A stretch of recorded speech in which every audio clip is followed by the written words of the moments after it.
Hello, children. Welcome to Jeanette channel, my educational vlog for reading. Today, let's learn about our very first alphabet sentences.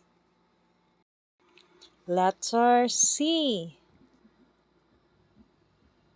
C is for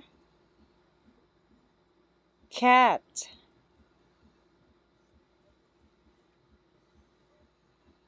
C is for car.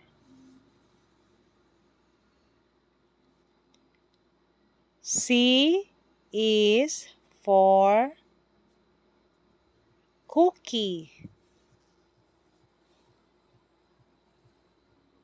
C is for cake.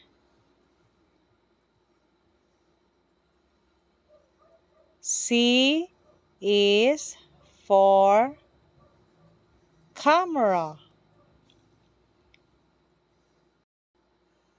C is for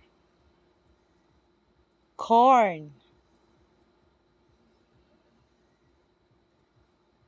C is for computer. Very good. And now it's your time to read, children.